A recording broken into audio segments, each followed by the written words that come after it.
What's going on? Welcome back. Today's video will be about a machine in HackTheBox. The machine name is Jeeves, and you can find the machine in here. So here's the machine.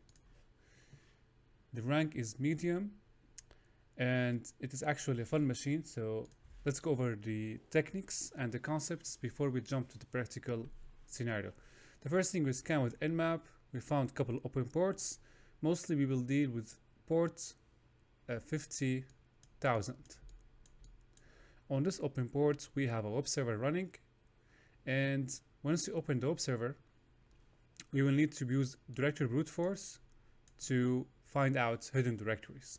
Among the hidden directories, we will find out that there is a directory called Ask Jeeves. So that is the directory that we will find from the directory search. Once we open that directory using the web browser, we will find a Jenkins server. And in Jenkins server, it's very easy to get reversal once you get admin access. We can navigate to the script console and put a reversal. Once we retrieve the connection back from the machine, we can start the enumeration process. So the first foothold, it is on step 3. Okay. So up until now, all of that, let me grab a new color. So all of that are the required steps to get the shell. Okay. Now, next we go to the privilege escalation. It's that easy. So we have a password file in the documents folder. We retrieve the password file. The password file is actually written in a program called KeePass. If you are using a password manager, it is one of the most popular password managers. It's very recommended to use password manager if you have many online accounts for your own security. Anyway, so a password file made with KeePass. The password file extension is HackTheBox, and that's the official extension used by KeePass. So we have a password file. We retrieve the password file to our local machine, and we use John to crack the hash. Once we crack the hash, we open the password file and we find an NTLM hash inside the database file.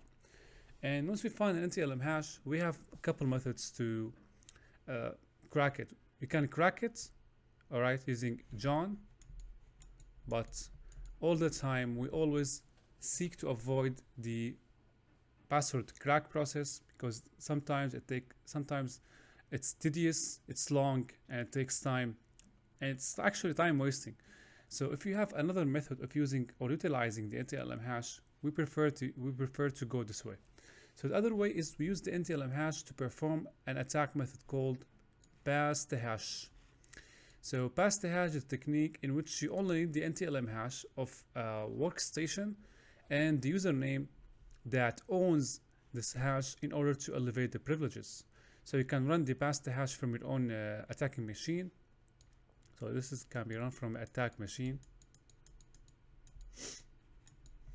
And once you run this command, you will be able to, hopefully, of course, depending on the security measures on the workstation or on the target workstation, you will have an elevated prompt. So here we'll have elevated prompt, or elevated privileges, let me call it.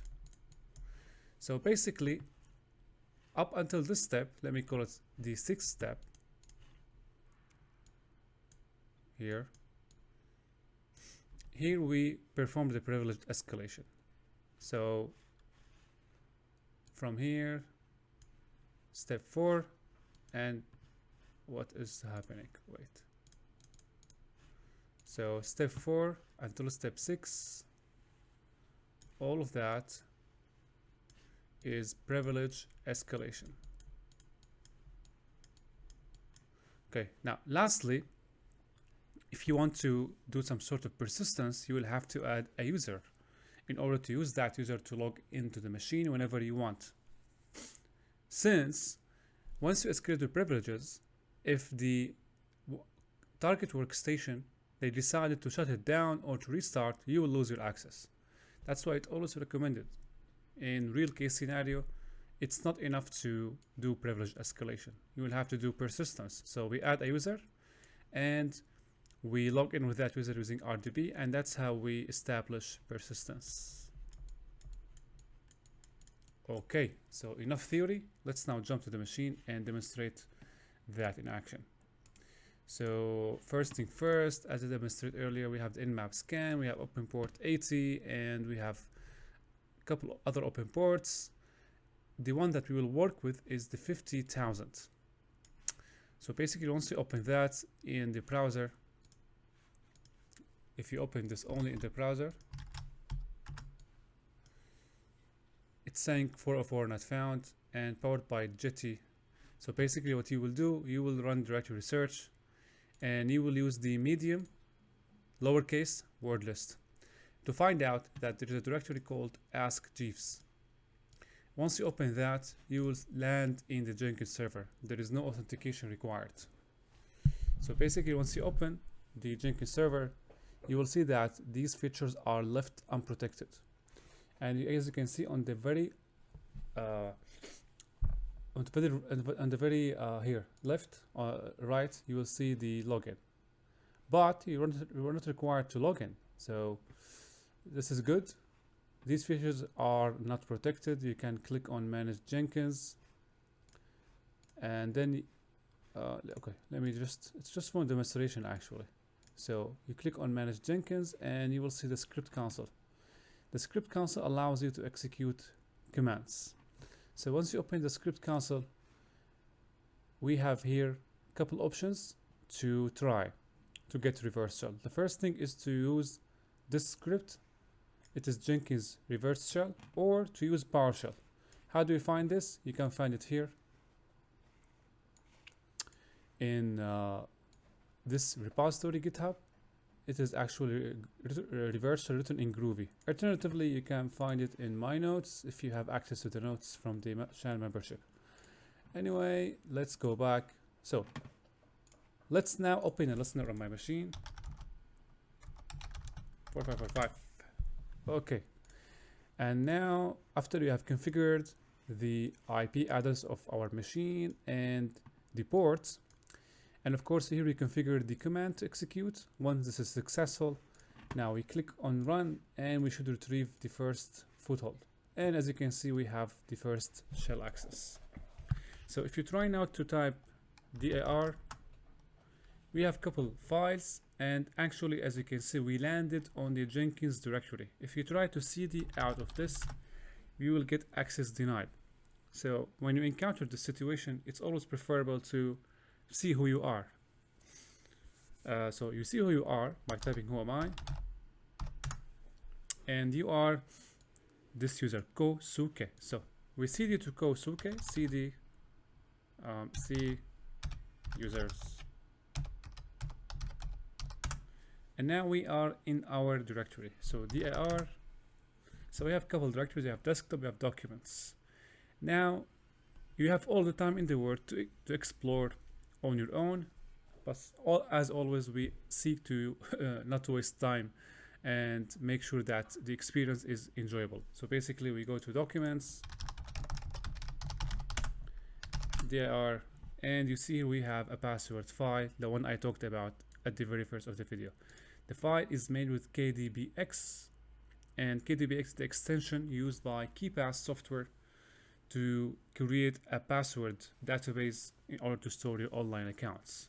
So once we see this extension, we conclude that we need to download this file in order to view the passwords stored. So how to do that? So basically we are on Windows machine. So we have one option or two options. The first option is to start SMB server on my machine. The next one is to use PowerShell along with a web server opening on my machine. So go back to my machine, IP, oops, okay, ifconfig, and here is my IP address. Now in my desktop, this is the netcat.exe. How do I retrieve this netcat? It's from my own machine. You can find it. If you don't know where is netcat on your Kali box, you can use the following command: sudo find, and here we use the find command to look for the netcat executable. So we look for in all directories, we specify the name, it is nc.exe, and once we hit that command, it will tell us where is the, or where are the locations where there is nc.exe. The original location of the netcat executable in CaliBox is this one, user share, Windows resources, binaries, nc.exe. So basically what we do here, we say cp, sudo cp, and we copy the binary to desktop. Once we do that, we can now say sudo python 3, and we open a web server on our machine. Now we go back to the machine here. We have two options to retrieve the file, or in other words, to download the file. We can use cert util, but cert util is not installed on the target machine. That's why we will need to resort to PowerShell. So let me go to my notes, and since we cannot memorize commands all the time, you're gonna have to have actually a list of notes. So basically we download the file using, see here. So we have two options. Okay, so let's take this one all the way here. Okay, so my IP, and don't forget to specify the port and the path, and then we specify the location or the name of the output file. It's going to be nc.exe. That's how I hate this. Wait.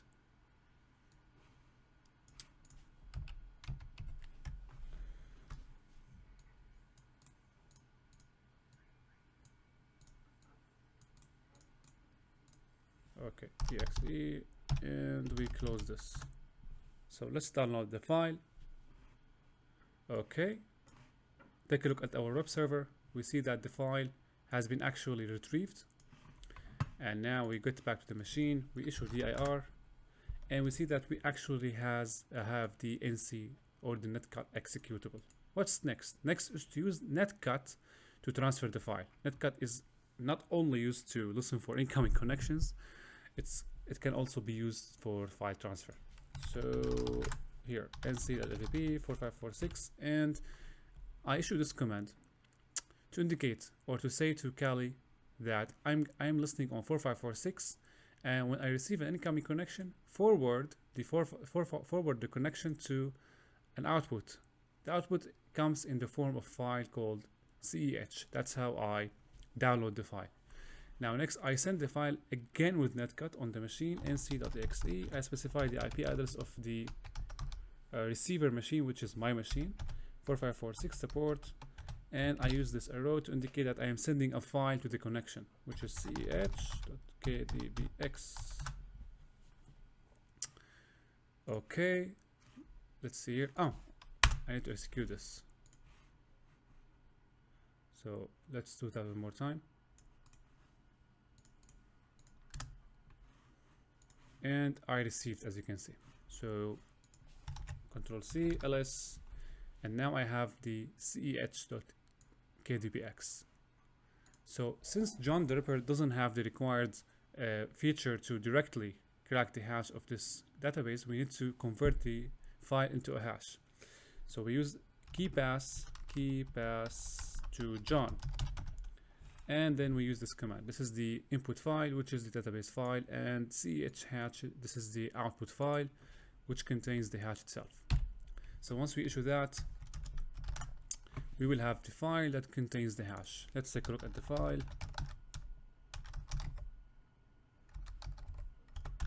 Okay, this is the hash or the key pass hash. Take a look at the hash form. As you can see, it starts with key pass. Now next, we use John the Ripper to crack the hash. Nope. I'm gonna say here -- format key pass, and specify the word list, which is user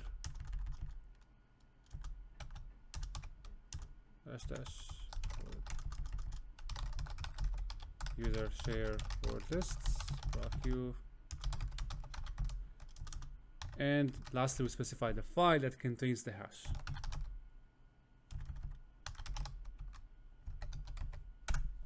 And So this is the password of the database. To view the database, we have to run KeePass. If you don't have KeePass on your machine, you can issue sudo apt-get and install KeePass X. This installs the KeePass software on your machine. Next, you will have to open it, KeePass X, and provide the password. So this is the password database used by the compromised machine. This is exciting, right? You got access to passwords.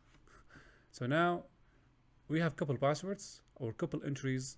The one that's interesting and the one that will work for us is the backup stuff. Double click on that or just type right click and click on view edit entry. You will see a long entry here. If you click on this icon to view that, you will see a hash.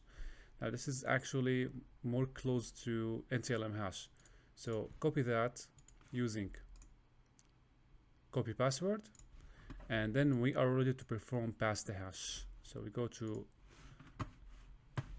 the machine here, and let me go to Windows escalation notes. Let's see where I can find the command for pass the hash.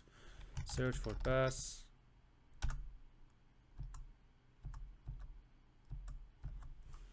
Let's see here, where is pass the hash? Okay, pass the hash. So pth-win exe, and we specify the user, the NTLM hash -- system, the target IP address, and cmd, which is the command we would like to execute. Okay then, so let's do this. pth, of course, do that from your own machine. So let's do it from here, pth, and because I did this before, it's already populated. So this is the username, administrator, and we have the percentage here, and then we have the password, the NTLM hash we have just copied, -- system, specify the IP address of the target machine, and lastly the command to execute. Enter this, and now as you can see we got access. Who we are or who am I? Net authority system.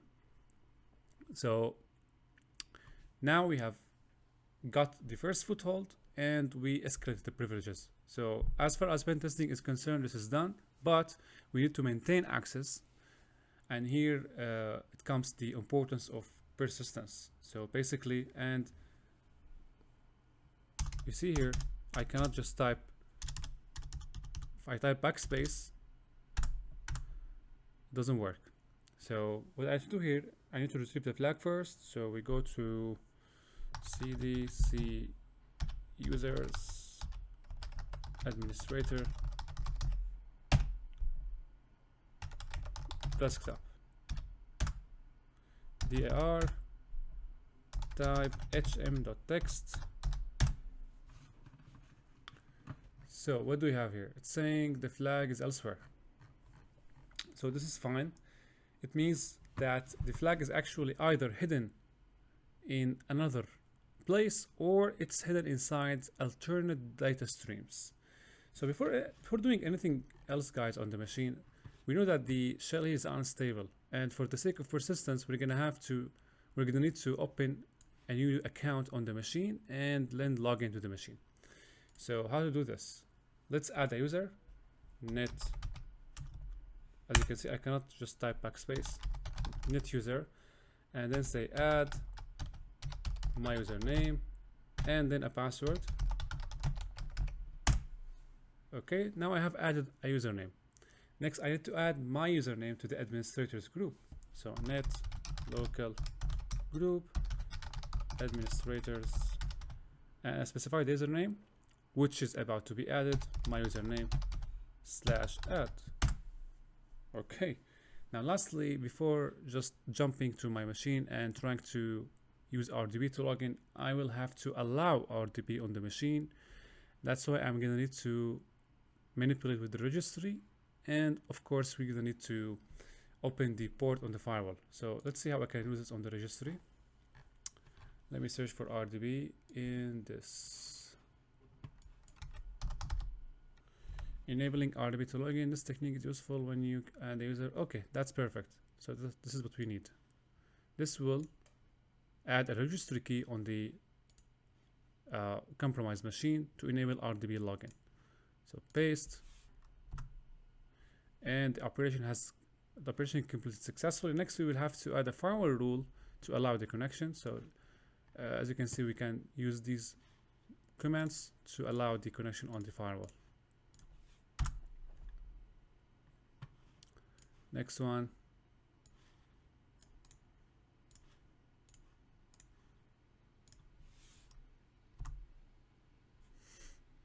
Okay, now enough on this shell. I didn't like it. Let's use now RDP. So we can use either Remina or we can use our desktop. Let's try our desktop.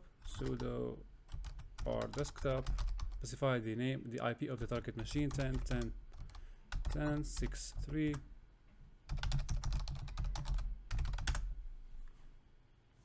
Yes. And that's perfect. Let's log in now.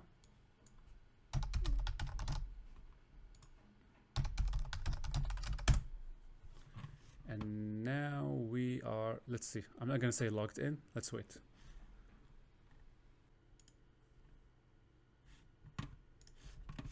And yep, finally we are logged in.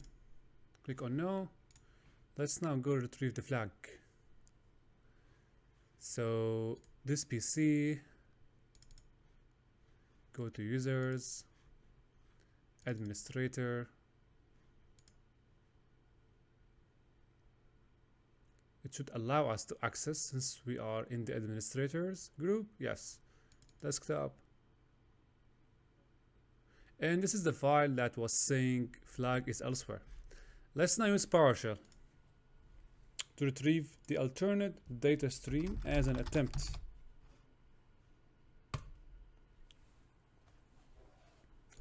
So cd to c users administrator desktop. Okay, they are all right. So since we suspect that there is some sort of alternate data streams in the file hm.txt, yeah, I know what you're saying right now. Just make the font bigger. Okay, let's make it bigger. Okay, I hope this is better.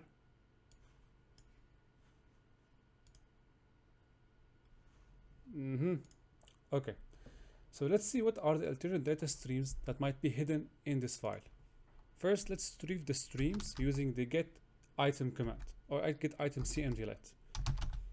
Define the file hm.txt and define that we would like to retrieve the streams dash stream, all the streams. Access denied.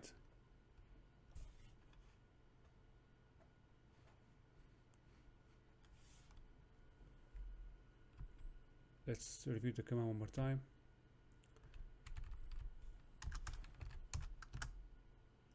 And we're getting access denied for unknown reason. Get item hm.txt stream. Is it this?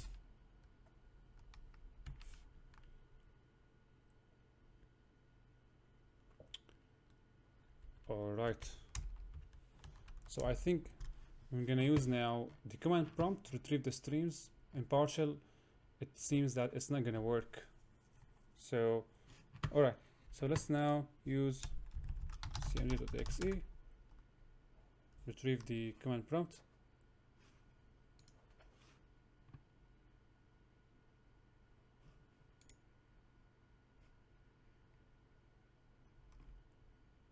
What happened? Okay. Let's now use command prompt. Maybe with command prompt it's gonna work. Okay. Font.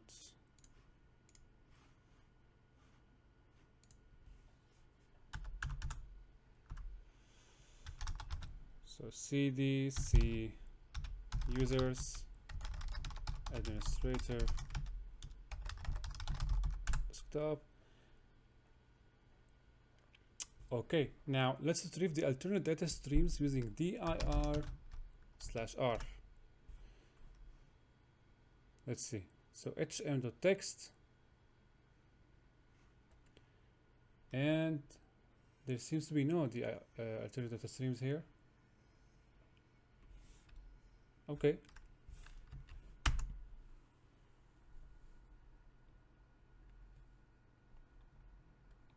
All right, let me try from, okay, let's try from this shell. So dir,